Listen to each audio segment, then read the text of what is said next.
Hey metalheads, you like tattoos? Of course you do. If you're in the Louisville, Kentucky area, come on over the bridge to Clarksville, Indiana, and get you some ink done at Ageless Art. If ink isn't your thing, they have a piercing studio as well. Visit agelessartclarksville.com to see some frequently asked questions, meet the staff. The shop is open Monday through Thursday, 12 to 8 p.m., Saturdays, 12 to 10 p.m., and Sundays, 12 to 6 p.m., all appointment-only spots. You can set up your appointments by phone at 812-283-1793 or email agelessarttattooandpiercing@gmail.com and someone will get you set up for your first or your next tattoo or piercing.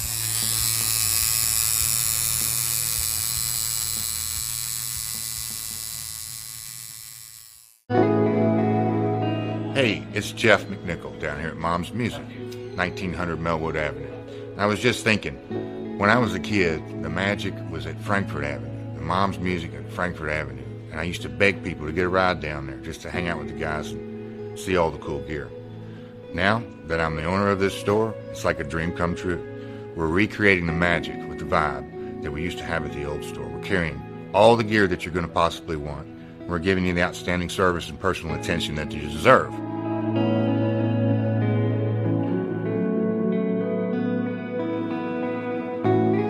Yeah, so we've got the great guitar shop here. We're carrying USA Fender, USA Gibson, Paul Reed Smith, Gretsch, Jackson, Charvel, anything you could possibly want, we're going to have it for you. Mom's is and always will be Louisville's music store.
Goddamn creatures in the night. They never learn. Hey! Hey!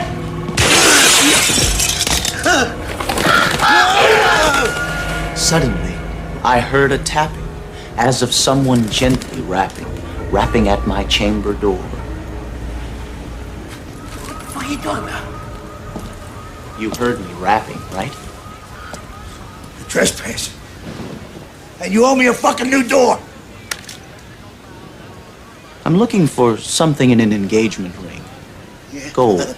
You're looking for a coroner. Shit for brains. I have come here to chew bubblegum and kick ass. And I'm all out of bubblegum. Oh! You think that when you die, you go to heaven. You come to us.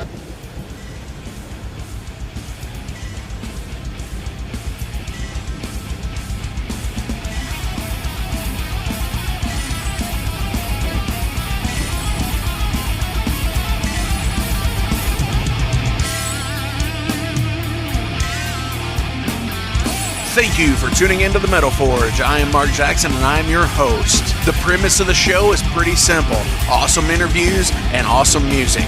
If you want to contact me, hit me up at metalforgeradio@gmail.com or visit the website metalforgeradio.com. And now, let's get this show on the road. What is going on, metalheads? Thank you for tuning in to the Halloween special of the Metal Forge. I am Mark Jackson, and I am your host for this extra spooktacular edition of the Metal Forge. And tonight, in the witching hour, I have Vanik. You know Vanik. He's from the Vanik band, Midnight, Vandallus, and so many more awesome projects. But we're going to be talking about his newest album, along with so much more, like studio stuff. Hey, it's me. I'm Mark. I'm back. Kind of got a little possessed there for a second, but it's all good, right? Because it's extra spooky today. And if you're in the Louisville, Kentucky area, drop by Better Days Record, 921 Barrett Avenue. Give me a visit. Just come in and say, hey, what are you doing? I'm going to be playing the Phantasm soundtrack in there today at some point. And, I don't know what else is going to happen. I'm going to try and find some spooky shit in the bins and see what I got. Just come on in. Come say, hey. Shoot me a message, do that thing. But anyways, how are you guys? Hope y'all dug the Jerome Marshall of Hate Monger episode that came out this past Friday. I had a great time doing it. Jerome is such an awesome guy. I can't wait to see them again. I really need to get out more and make my way to a lot of these other cities like Chicago and Indy and Columbus and Cincinnati and those cities around me that, within 4, 5, 6 hours drive time. Because, you only live once, they say, right? Right. Damn, that possession keeps coming back here. But anyways, this is a Halloween episode. What was your favorite Halloween candy? Mine, personally, I always loved, and I know I'm going to get this shit because everybody hates it, kind of like candy corn and circus peanuts, but I always liked Tootsie Rolls. For some reason, I don't know why, the soft serve chocolate candy like that is totally cool. I was never a really big fan of the big, the fun-sized candy bars and stuff like that. Yeah, they're cool, but, the Tootsie Rolls, they did it. And I like the fruit, taffy Tootsie Roll thing, too, that they came out with. I know it's kind of basic, but hey, it's what I like. It's what I like. And that's what I like. It reminds me, if you mixed a little vodka with it, you'd have, a White Russian and a candy. But I'm getting my drink on here, as you can hear. My White Russian here in the witching hour at the Metal Forge. Down below there are links to the sponsors, and without you guys supporting them, they can't support the Metal Forge either. And I am so grateful that you all do help these businesses. Whether you're listening to their podcast, you're buying instruments from them, you're going and getting tattoos, you're going to the Discogs page. Thank you all so much, and continue to please support all of these guys. Ageless Art, Tattoo and Piercing, Mom's Music, Maxwell's House of Music, Better Days Records, Unchained Tapes, Mercenary Press, The Wrestling Steve Show, The Night Demon Heavy Metal Podcast, the It's Gonna Get Weird Podcast. Keep supporting those guys, because every bit helps us at the Metal Forge, and it helps them too. Also, making sure you all click on the Spotify playlists as well. You get to hear all of the previous bands that have been on the show, and you'll be supporting those people as well, too. Thank you all. We're going to go ahead and we're going to get into some Vanik here. We're going to play some awesome Vanik tunes. This is from Vanik 2 Dark Season. This is Jack's Lantern.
through.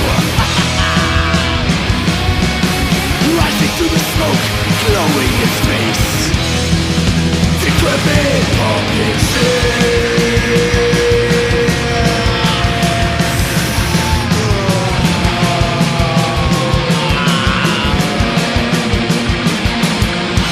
Saving the night, dead one by one.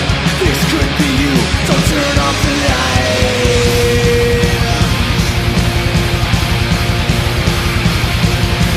The sleep they will eat, and nothing more. The trick is on you, better be there tonight.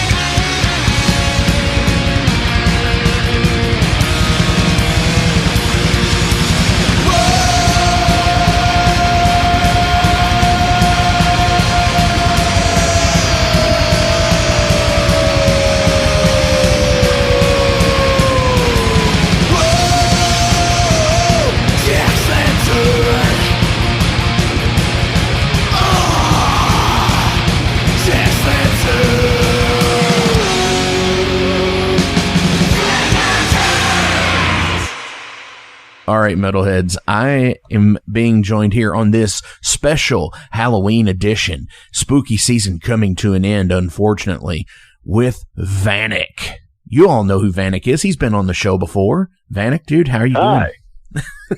What's going on, man? Nothing much. Just right now, just sitting in my basement, staring at my movies. Going to try to figure out which one I'm going to watch. I mean, that's always the hard part because you're like, oh, yeah, I can watch this one. Nah, but wait a minute. I forgot about this one. And then I'll pull a whole stack out, and then at some point I'll decide, but it usually takes me forever. Dude, I feel you on that because this, obviously, October is such an awesome fucking month to watch any type of horror movie. And I like watching them all year long, but like the special ones to me that mean something, I like to save, like Phantasm. I don't like to watch it all year long. I like to watch it, in that time, like the Universal monsters. I love watching those in October. And I'll usually pick Black Sabbath and Frankenstein and The Bride of Frankenstein and Dracula and just some other cool stuff, but I don't like to watch them all at the same time. Yeah. I like to, spend like a Friday and watch like Frankenstein and The Bride and go from there. I totally get what you're saying about you just sit there and be like, oh, I want to watch this, but I want to watch this too. And it's like, fuck. I mean, that's the thing. Yeah, no, like you said, though, I mean, there's a lot of those movies I'll watch throughout the year. So I guess in some ways, Halloween doesn't really matter. But being that we're in October, I'm like, well, I got to watch it. I got to cram all this other stuff in here. And it's just like, there's so much. There's just so much. But it's all good. Absolutely. Yeah. Now, do you have a preferred media type? Are you a VHS guy? Or do you... No. Do you do the DVDs? and DVDs, yeah. Right DVDs. On. I was speaking with a friend of mine. He's a tattoo artist at Ageless Art Tattoo Shop that sponsors the show. And we were talking about, he had like Girlfriend from Hell. And he found it on VHS because it's the only thing he could do. And I was like, dude, you need to digitize that and like run off like a bunch of fucking copies for people. Yeah. Because that's the cool thing is like there's so many of these like B-grade horror films from the 70s and 80s and early 90s that were only released on VHS and you'll never find a DVD copy anywhere. Yeah. I'm totally a hound for that. I do have like, here's my thing. Like I prefer DVD because it's a little bit easier. I mean, it's not really easier, but I have everything. I have a VCR down here. I have a DVD player, Blu-ray player, cassette player, record player, and, I can put a CD in the DVD player, whatever. Right. So my thing is like, if I'm looking for something, I'll look at whatever format I can get it in. Like, if it's something that's like, and I'm not going to pay, like, I'm not the type of person that just drops ridiculous money on something. Like, you know what I mean? It's like, if I find a movie that's like a stupid B movie, I'm not going to pay $50 for it. It's like if I find it like VHS for like $5, I'll buy it. Absolutely. Like, whatever, I want to watch it. Definitely. But yeah. I want to get a laser player, actually. Oh, dude, I have a laser disc. We have a laser disc player at our studio. Nice. I mean, it's so ridiculous. It's just like such a ridiculous format. I mean, it looks cool. You can hang on a wall. It's like a gold record. That's right. what you should do, actually. Yeah, you might as well just get one. Put your band's logo in it. I have one laser disc, and it's Jurassic Park. Oh, nice. But it's like gatefold. It's four sides. And it's absolutely ridiculous. I mean, but the quality, I mean, I think they compare Laserdisc quality to Blu-ray. I think the audio is. I think the audio is. The audio. The video, I think, is still that of which would be like DVD quality. That's because of the technology when they shot those movies. Yeah. Now, if they remastered them or shot them, and they put it on a Laserdisc, it might be better. I don't know. Which, is interesting to me because cassette technology has come back around. Everybody is releasing stuff. You release stuff on cassette. And so many bands do exclusive cassettes and so on and so forth. I don't see laser coming back anytime soon. No, it's so just like Betamax. No, and that's the thing. Cassette is super cheap.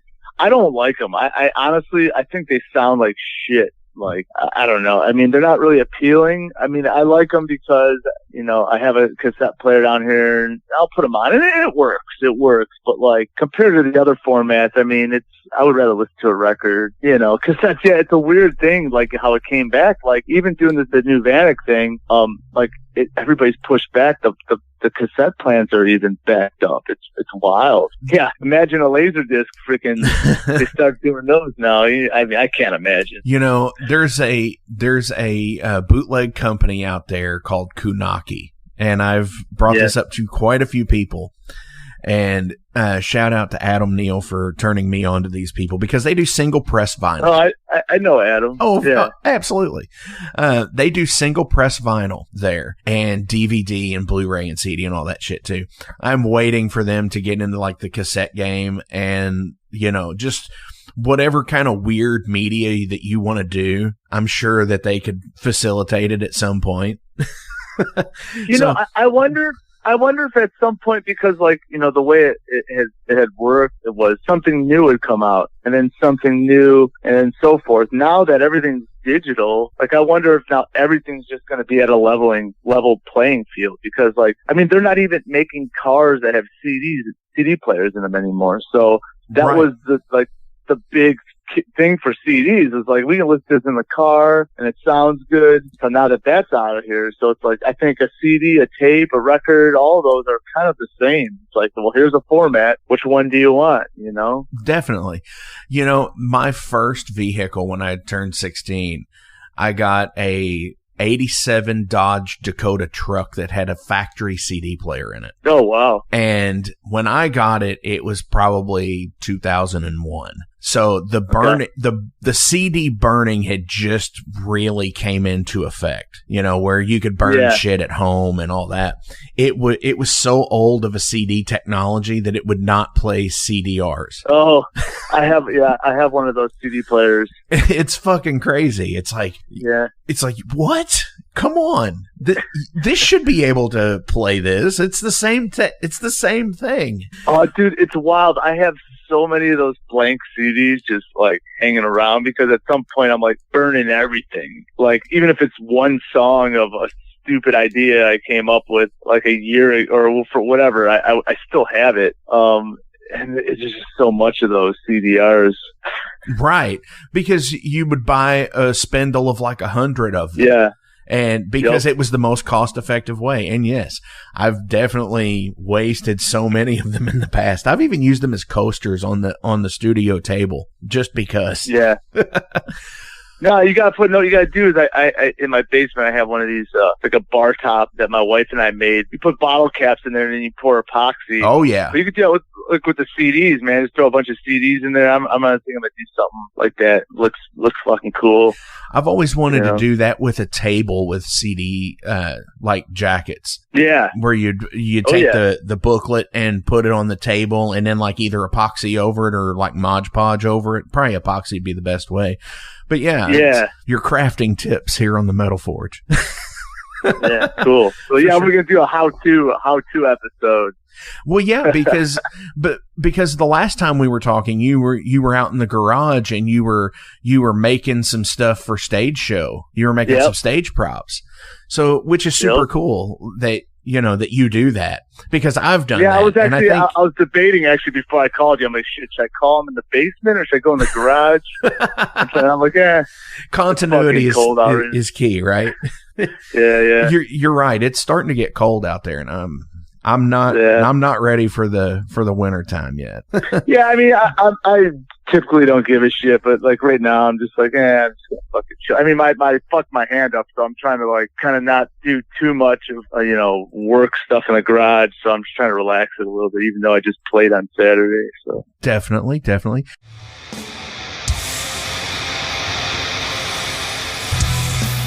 Hey everybody, let me tell you about the new sponsor to the Metal Forge, Unchained Tapes. They're an independent Pennsylvania tape label. They focus on extreme metal and punk with a killer approach to the tape scene.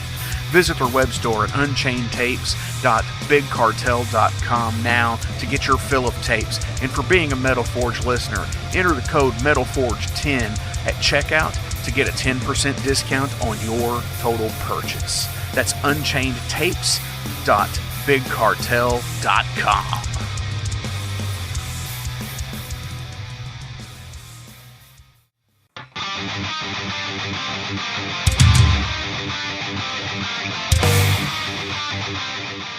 Hey, let me tell you guys about Mercenary Press. They're an independent London label and distributor of all things metal. Mercenary Press delivers the goods from their own independent zine. Trust me, you're going to want to get in on that. To distributing various bands from all over the world, including Cramp from Spain and Sadistic Force from Texas. Visit mercenarypress.bigcartel.com to find out what all they have in stock and what you can order. And for Metal Forge listeners, enter code METALFORGE to receive a discount on your total purchase at mercenarypress.bigcartel.com. Check it out now.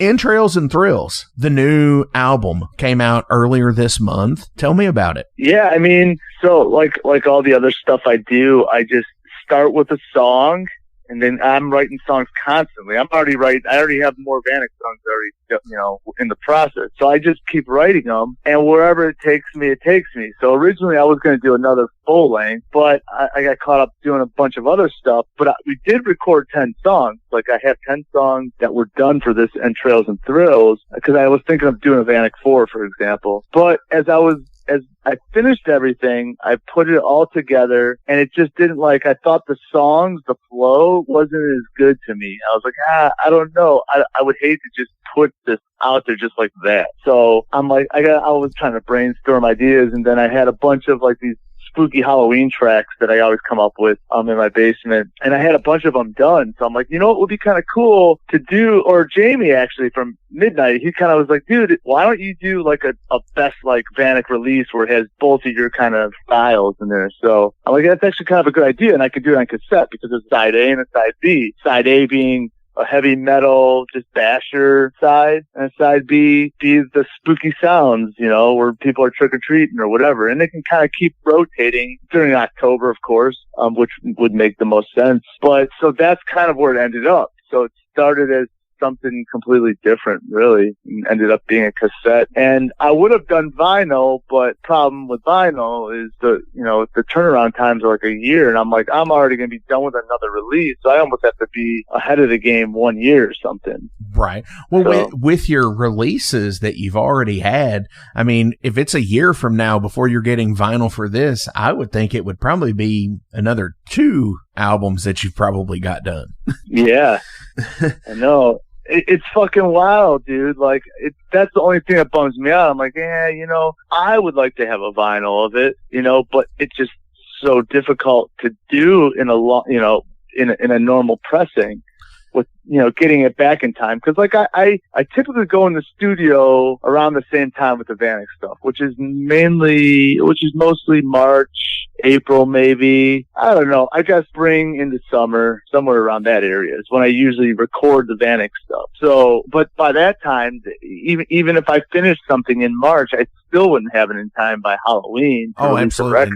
No, definitely not. Even if you had like a 7-inch pressed. Yeah. And there's just no way possible unless you were going so far as to getting something from like the Czech Republic or something where, they do a lot of these bigger prints of things, but even still the shipping cost at that point would be ridiculous. Yeah, it is. I mean, we lucked out with the Vandallus one though, because we finished that one. I don't remember. Actually, no, it was kind of later in the game. Actually, I think the Vanik one and the Vandallus one, the masters were done pretty close to the same time. But my brother found a company who does CDs, Atomic Disc, I want to say, was the name of the company. And then they just started doing records, and their turnaround times were like super quick. And like we only did a limited run of the Vandals. I think we only did 100 because they said we could do 100 in, 14 weeks.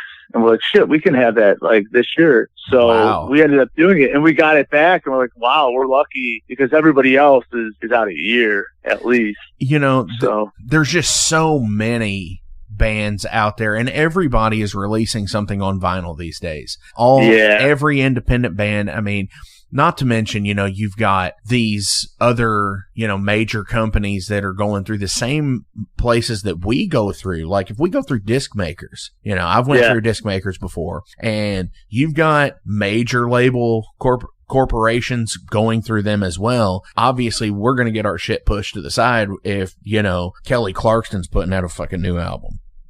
Yeah. And they go through it with the vinyl as well. And it's just, there's so much material that's being released because of COVID and everybody's had time to write and remotely record. And that's what I'm saying. Like, even I noticed that even with the studio, it's like so many bands are wanting to record records now, which is awesome, but everybody wants to record a record. So it's got to come out, on something. So, and that's what, like the vinyl is just like, forget about it.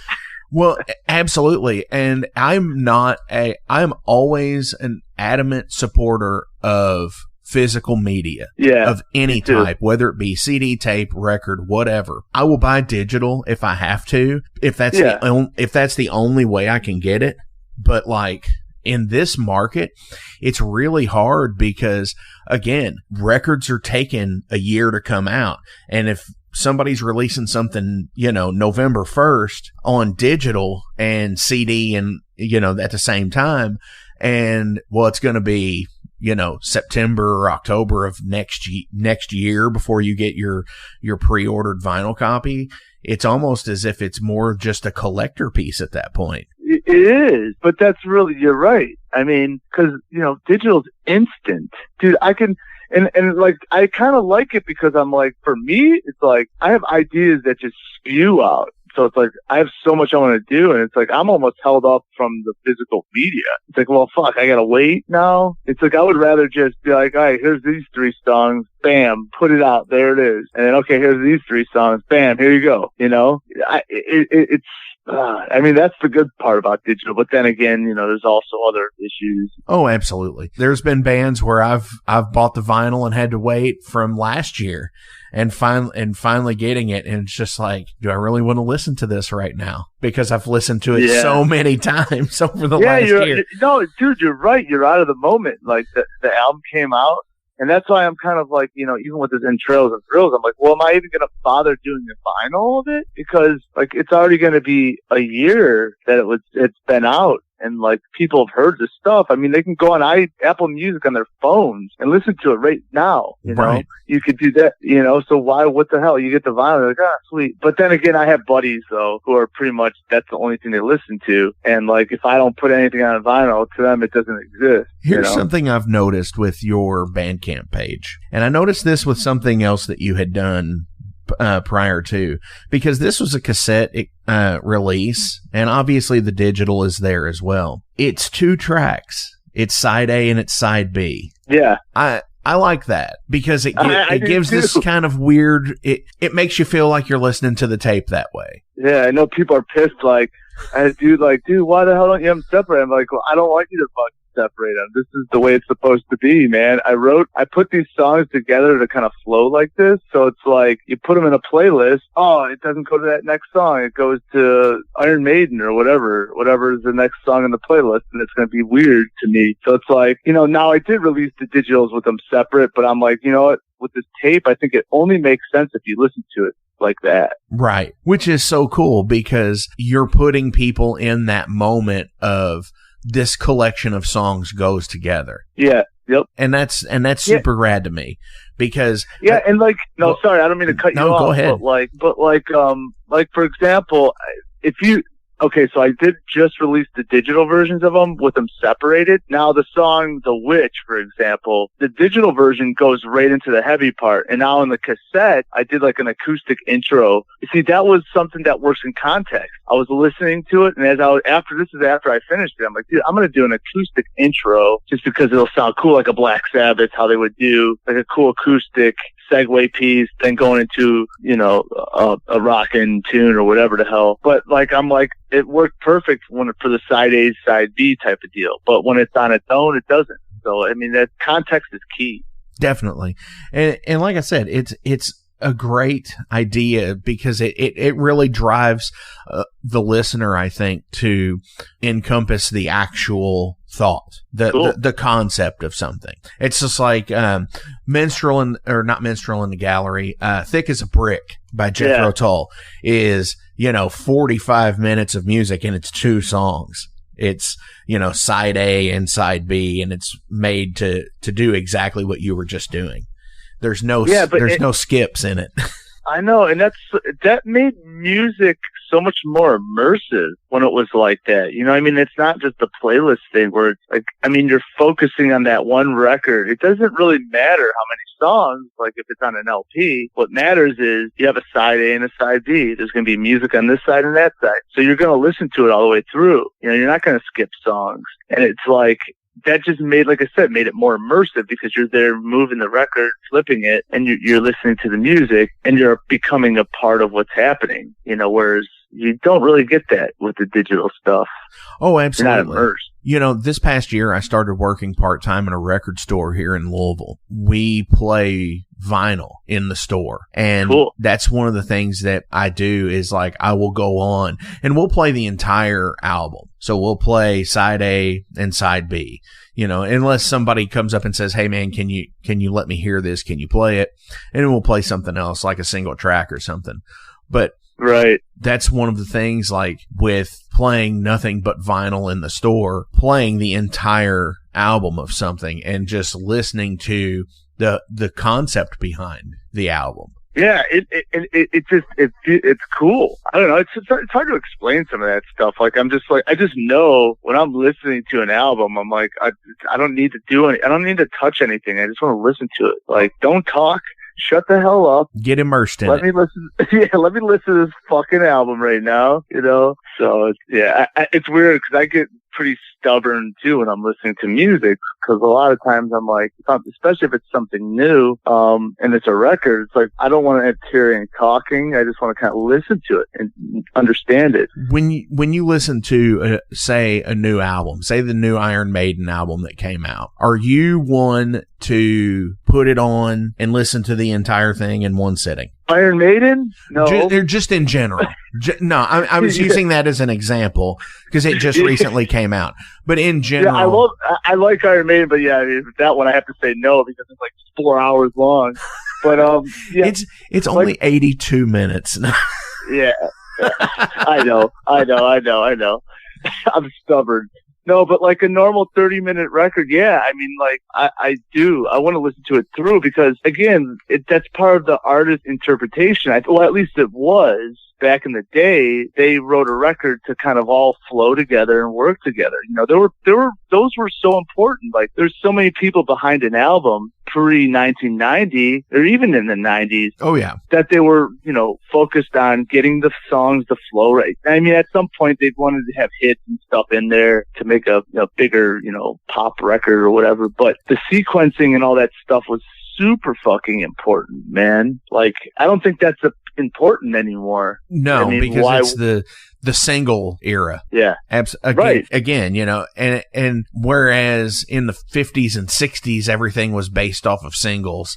And now here in the 2000 teens and 20s, it's based in singles again. Yeah. It's not album rock, which I've always wanted to create album rock. Yeah, and that's what I like. Yeah. Definitely. For sure. Yeah. So what do you have new coming up? I know this is just here recently released, but you said you've already got songs ready for something new. And I know you just had the new Vandallus come out as well. Yep. Yeah. I mean, yeah. So we got that, and I think we want to kind of play a couple gigs.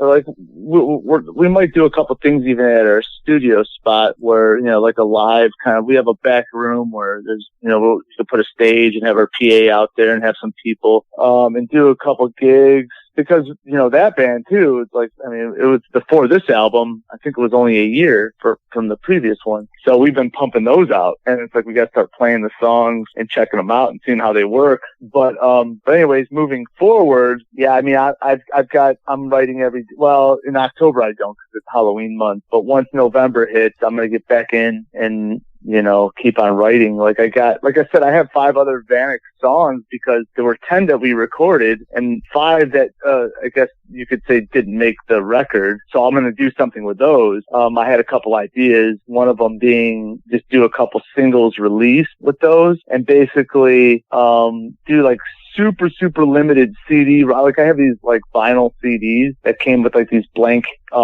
white jackets that you can put the CDs in. And I was thinking about drawing artwork personally on them and doing only like a handful and put one song on each one and, you know, release them digital. So at least the physical part of it will be super, I guess you could say, rare. Definitely. That sounds rad. Personable. I always like the whole DIY limited edition print of things. Well, I mean, it kind of makes sense nowadays. I'm not trying to do it to be difficult. It's just like, well, dude, it's stupid because you can listen to shit on your phone instantly. Right. So, I mean, there's people who won't, but they can buy a physical copy if they want, and you have the option to. But even if it's like super limited, I'll hit up all my buddies first and think, hey, what do you want? Would you like, I'll make sure I have enough so I can give you a copy or whatever. But like, you know, it is kind of limited. So make it really cool. Make it personable. Like I'll draw on it. I'll write my name on there. I'll draw stupid. I'm not a good artist. But I'll try, you know, I don't care. Well, definitely. You know, years ago, my first album, my band Overload's first album, it was total DIY. It was a copied handwritten lyric sheet that was put in there, and the cases were spray painted black. Yeah. I mean, it was total DIY. But there's nothing wrong with that. I mean, it's like there's a lot of hard work, and it was by the artists themselves. I mean, I think that's super cool. Like, I'm all over that kind of stuff. Like, you know, anybody can just go to any plant and press whatever they want. Yeah. And when you actually put the thought into it and saying, okay, how do we make this happen just on its own? Yeah. For sure. I get that 100%. So awesome. So you've got 5 songs currently for the new Vanik, and possibly 5 or however many more. 10 songs seems to be the round number for most things I've noticed. Between 8 and 10. I think anything for me personally, if it gets anything more than that, if it's like 12, 13, or 14 songs, I'm just kind of like, all right, where are we going? Where are we going here? I start to worry, like when a band's like, hey, we got a new record out. Here's the track listing. And then there's 14 songs. I'm like, oh, shit, that's, I don't know. Unless it's DRI or SOD. Yeah, exactly. Like, even, one of the songs are like a minute or a minute and a half. Like, okay, I get that. You know, there's certain bands where you're like, well, you know, okay, well, yeah, obviously there's 22 songs on Nunslaughter's album or whatever. And it's still a 14-minute album. Yeah. So, yeah, very well put. Right. Welcome to the night. You think you know Night Demon? Then the Night Demon Heavy Metal Podcast is for you. Step into the darkness as we peel back the curtain to give you an unprecedented, all-access look into the mind and the heart of the demon. We're talking band history, song analysis, studio anecdotes, stories from the road. It's everything a diehard Night Demon fan could want and more. This is the only place to learn the inside scoop, the deep dive trivia, the untold tales from the band members themselves and those closest to the Night Demon story. Need more? The Sacred Night Demon Crypt will be pried open to reveal demo recordings that have never before seen the light of day, all with in-depth commentary by the band and the people who were there for the writing and recording process. This is a gold mine, a treasure trove of all things Night Demon. Head over to nightdemon.net or wherever you listen to podcasts. Hey guys, Wrestling Steve of the Wrestling Steve Show here. So if you're currently listening to the Metal Forge with Mark Jackson, then you understand that Mark Jackson has a pretty discerning taste when it comes to music as a whole. You'll also understand that he has a discerning taste for professional wrestling, just like me. My show is called the Wrestling Steve Show. I talk about modern and classic pro wrestling in a completely unbiased, unfiltered way. Be sure to check me out on all available podcasting platforms. That is the Wrestling Steve Show. And I am the host, Wrestling Steve. Just remember, like Confucius said, man who goes through turnstile in Thailand is going to Bangkok. Pro wrestling. So let's get into some general profile questions for you. Again, this time it's going to be a little bit different than what was when you were here the last time. Cool. What was your favorite TV show growing up? My favorite TV show.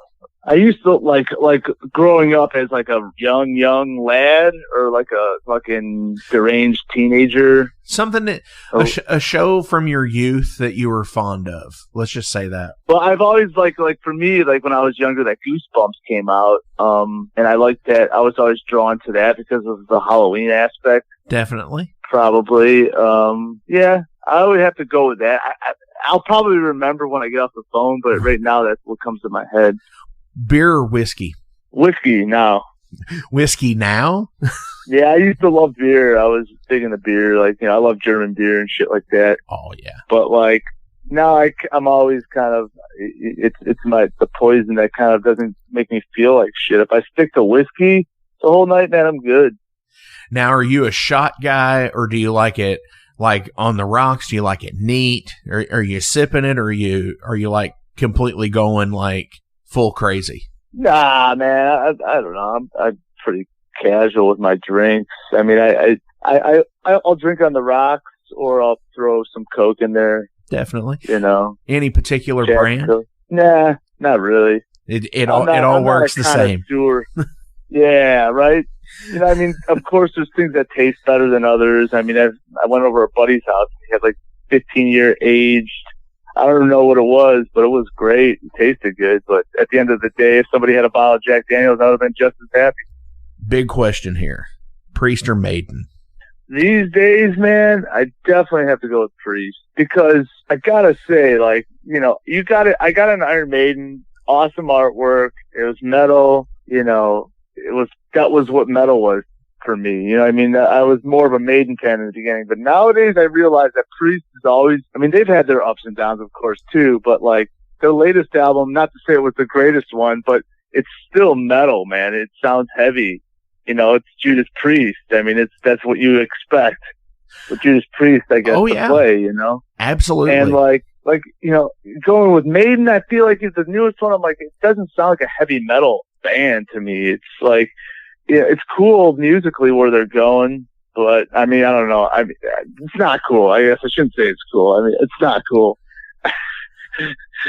But I have to go with Priest. Definitely. I'm going to go with Priest on that one. I think with Maiden, And I had to take the nasty plunge on Maiden. I had to go see them live before I actually appreciated what they did. Yeah. And because I was never really a big fan of theirs. And then in 2014, I went to see them for the first time, and I was just like, wow. And then I came back and bought everything, of course. Yeah. But I think they're great live. Oh, absolutely. Yeah. And I think from like everything from like 2000, when like Adrian and Bruce came back to the band. Yeah, Brave New World. Yeah, the Brave New World stuff from then on, they became more of, rather than a metal band like they were in the 80s and 70s, 80s, and 90s, yeah. I think they became a prog rock band. Yeah, exactly. In the 2000s era, which there's nothing wrong with prog rock for everybody out there who's going to give me shit on it.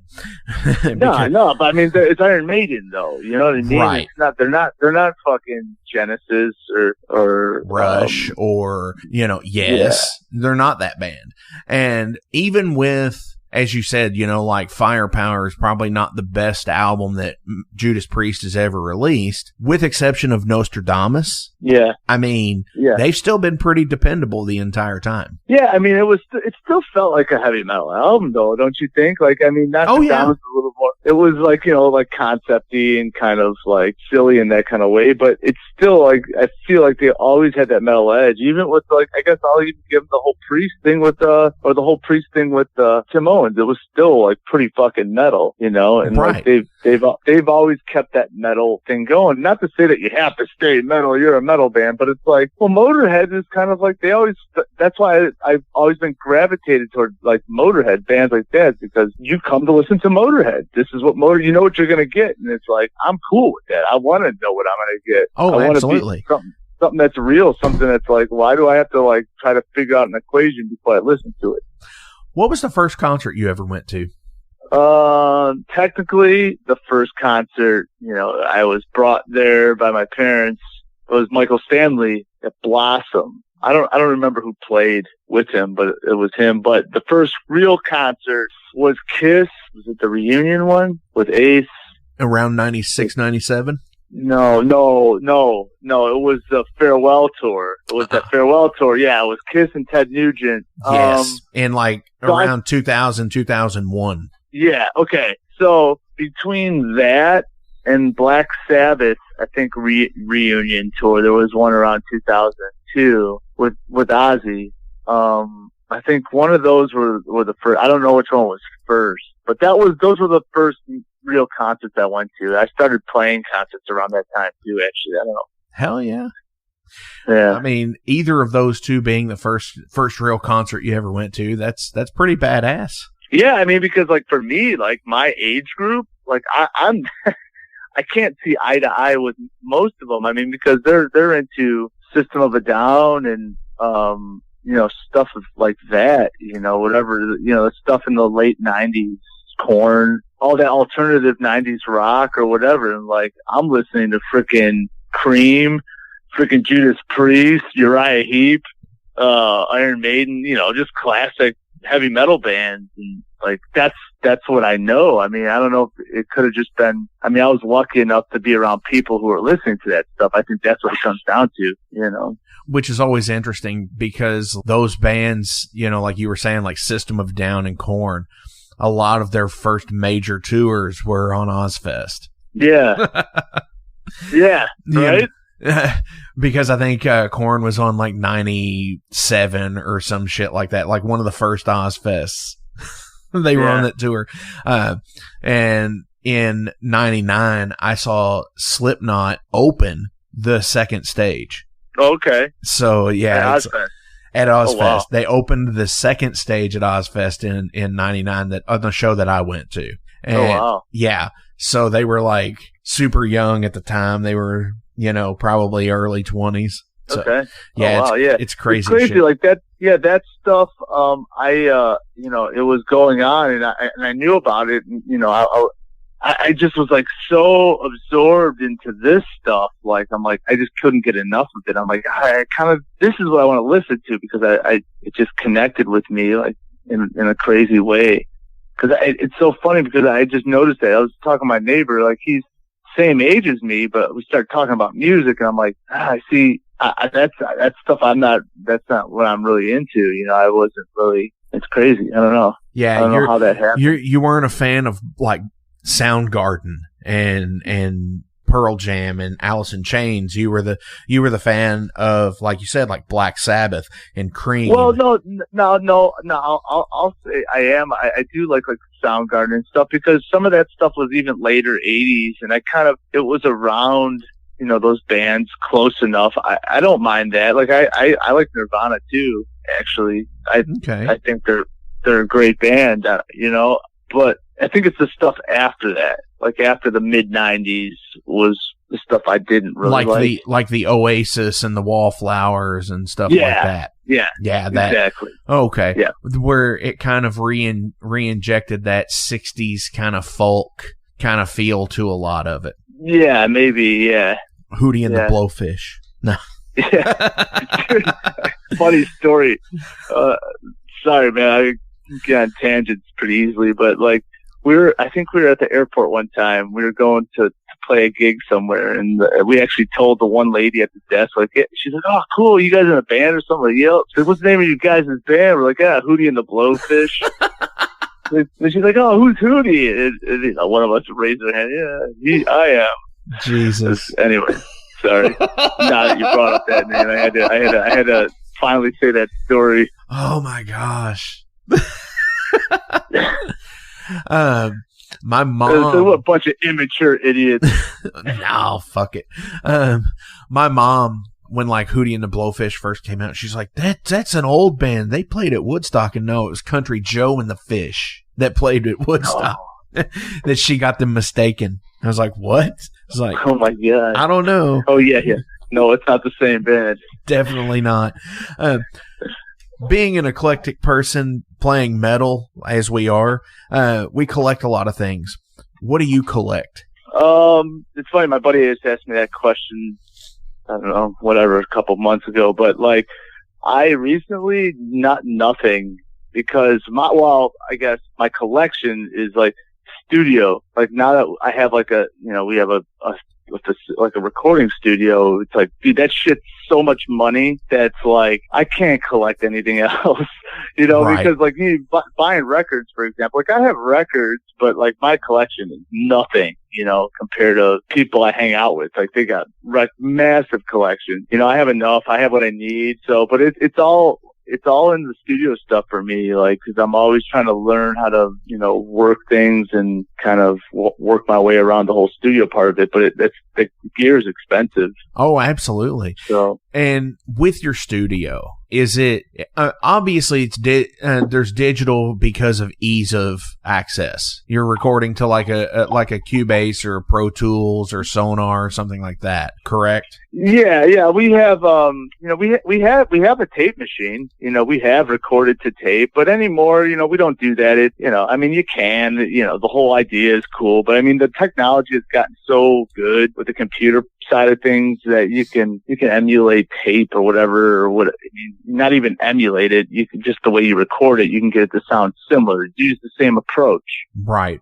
The thing is with tape, what people don't understand, they hear the word tape, but they don't realize when you're recording the tape, you're not editing like you would going into the computer. So if you want it to sound like tape, play as a band live and record it together, and it'll sound like it's tape. You can get your saturation and all that you want afterwards, but it'll sound like a tape recorded band, because that's how it was done back then. They had to get their parts down and record it. But we go ahead. Sorry. And that's why you get these big, like the Black Album remastered box set will have take 39 of something on there, and you hear, you get these old Beatles box sets and shit like that sit there and say take 72 of Let It Be. Yeah. It's because they had to get it down and get it right then. Yeah.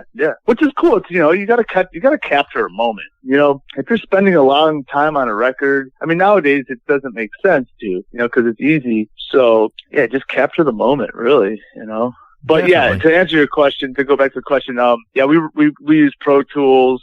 We have the main desk is it's an Amic Neve console, which was owned by Eric Rutan for Cannibal Corpse and Hate Eternal. So that board's at our studio, and then we have a bunch of other outboard preamps that we use, recording the signal in. So it's basically, you have the best sounding stuff coming in through the preamps, and then through the computer, through the board to mix. Definitely. And that's kind of where I was going with this is you still have the actual equipment there. It's not just like you're putting it directly into a computer and recording and just adding effects after the fact, the digital effects and shit like that. Yeah, I'm sure that happens, but you've got what you need on the front side. Yeah. I'm always a fan of, certain bands, it's different, it always depends on what the band is and what they're about. But for me, I like to hear exactly what I want it to sound like, so if I'm recording something, I try to get that tone to be, I'm not going to sit there and be, oh, we can always fix it later. It's like, no, I'd like to start with something and then work around it. That way you're committed.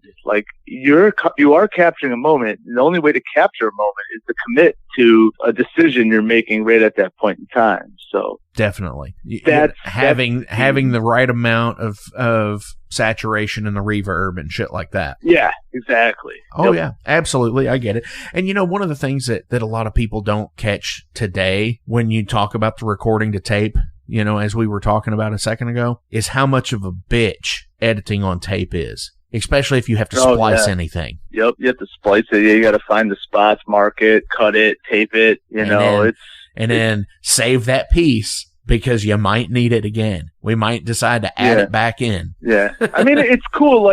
I think the tape part of it's cool. Is it's a cool tool because it limits you and it really makes you play better. I feel like that's where it shines the most. And I have no problem with that whatsoever. I think it's a great thing. But for me, for my output, for one to kind of keep releasing music, it's way easier, way more cost effective to just do it in the computer because tape's expensive as shit, man. I mean, even a roll of tape it's going to cost you an arm and a leg, Oh yeah. And it's 20 minutes or some shit on a roll? Something like that. Yeah.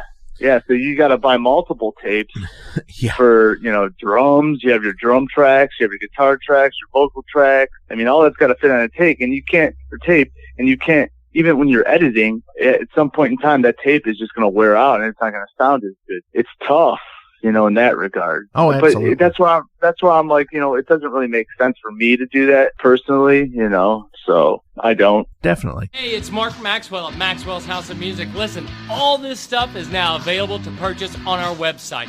Check it out at maxwellshouseofmusic.com. We carry all the top brands, like Fender. We got Gibson. We also have basses. We've got ukuleles. We got drums. We've got sound gear. We've got keyboards.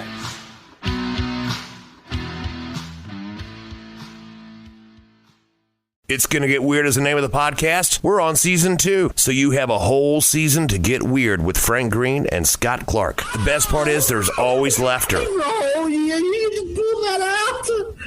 We have national touring comedians, NFL stars, rock stars, your local friends. It always gets weird. Weird answers. Have y'all ever snorted coke off of a 78 Pinto? No? You ain't no man. Weird questions. Who had a bigger cocaine habit, Jock Sutherland or Kaywood Ledford? Neither one, because they stopped beating their wives. And weird we never even thought of. Well, no. My friend is on acid, and I sent my friend to go find a payphone so that I can call and turn myself in for murdering this guy and ruin my life. We love all types of people, but we don't love all people. Weird. It's Gonna Get Weird is the name of the podcast, available everywhere. And thank you to Big X Sports Radio for being a proud sponsor of It's Gonna Get Weird. Frank Green, Scott Clark. Yeah. So I've got one more question for you, but before we get into it, do you have any shout outs you want to give to anybody today? I don't know. I'd give a shout out to the crew who came out on my birthday last week. That was a great time. I mean, I don't remember much, but I remember. Well, yeah, I don't know if you heard, but yeah, I fucked my hand up last Sunday.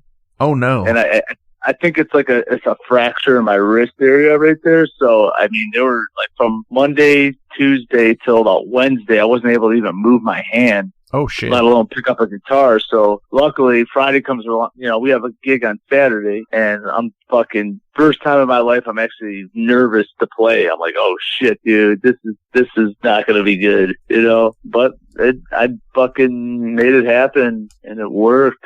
So, but yeah, that was great. So I'd like to give a shout out to the, Rodney, Hannah, Nina, Ian, all my buddies who were kind of hung out that night. It was cool. Hell yeah. Oh, one more shout out. I'm going to give another shout out here. The Haunted Yard in Parma. Got to go there. I don't know if anybody listening to this is from the Parma area, Parma, Ohio, but my buddies put on like the best haunted yard. Like it's in like 3 or 4 yards.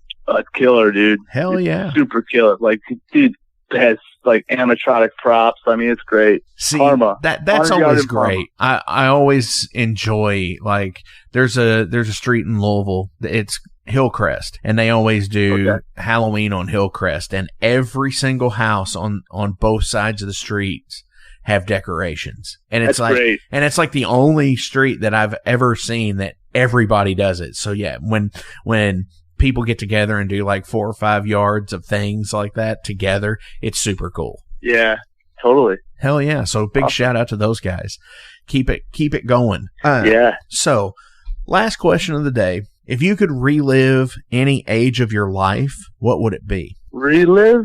Yeah. I don't know, man. Like, I had thought about that. The older you get, you have crazy thoughts. And like, I kind of like the forward motion. Like, I feel like you can always like rethink decisions and maybe come up with a better one, but that might be a butterfly effect if other things suck ass. True. Or who knows? So it's kind of like, I don't ever look back. I try to look forward in that regard, because I think I do when we were 15, 16, 17 playing music, we had no money, couldn't buy any gear, and it was cool, and that, it was that whole like feeling, but at the same time it sucked.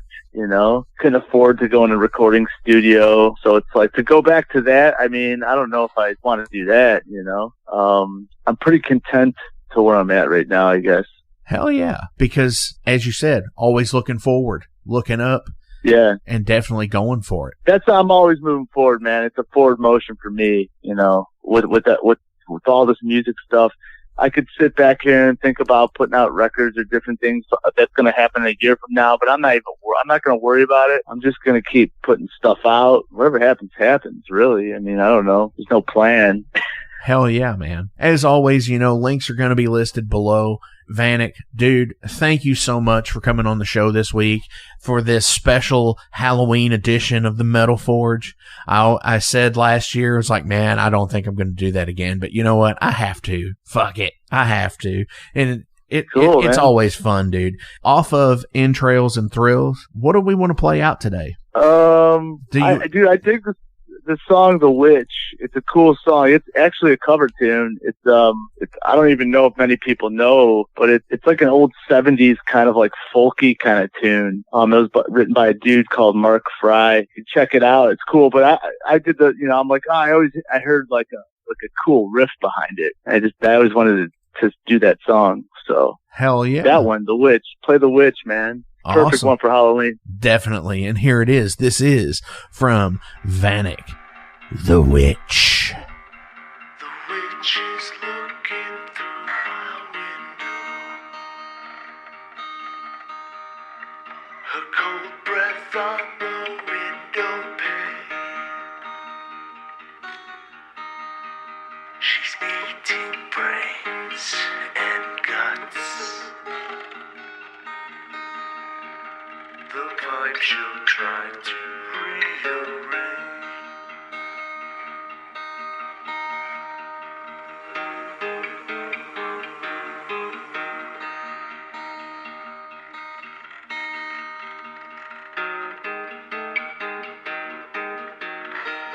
She's looking through my window.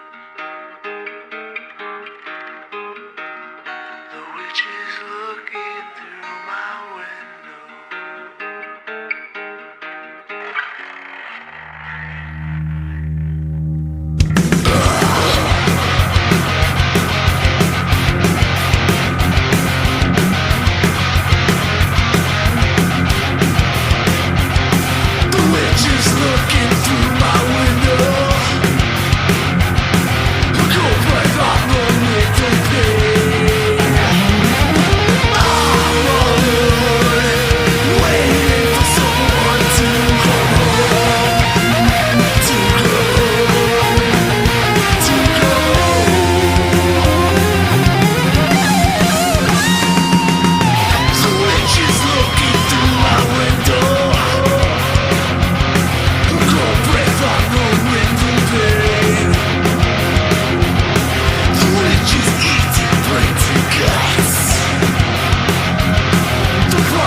Hey, thank you all for tuning into this week's episode of the Metal Forge. I want to take a minute to remind you guys about the Patreon page. Over on the Patreon page, we have the tiers set up to support the production of the show. We feature the Down and Dirty, which is just $1. There's nothing special for that one, it just sends me a thank you, because every dollar helps. Then there's the Double Down and Dirty. Much akin to the Down and Dirty tier, everything helps produce the show in the end. You make your presence known, and I appreciate that more than you realize. Thank you for being a dedicated friend and supporter to the Metal Forge. By selecting that tier, you will receive some cool Metal Forge stickers in your mailbox. Now, we're really going to start pounding the metal madness with the Apprentice Metalhead for just $5 a month. By becoming an Apprentice Metalhead, you'll be given early access to the shows, published 24 hours before everyone else gets it. You're also going to receive 3 entries in any contest that we do here at the Metal Forge. You're also going to receive a 10% discount on all Metal Forge merch, and you're going to receive a sweet Metal Forge patch for your battle jacket or backpack. And now, here is the big one. This is the Master Metalhead for just $10 a month. By becoming a Master Metalhead, you will receive a hand-numbered Metal Forge Master Metalhead membership card. You're going to be given early access to the shows as well, with 36 hours before everyone else. You're going to receive 5 entries in any contest that we do here at the Metal Forge. You'll be able to submit audio questions that I will use on the show of you asking questions to the upcoming guests. Remember, timing is everything, and you will need to keep up with the upcoming guest list on the website. You're also going to receive advanced knowledge of any new merch coming out and be given a 25% discount on all Metal Forge merch. And you're also going to get all of the other rewards from the other tiers. So visit patreon.com/Metal Forge Radio today and help support the Metal Forge. Rock on.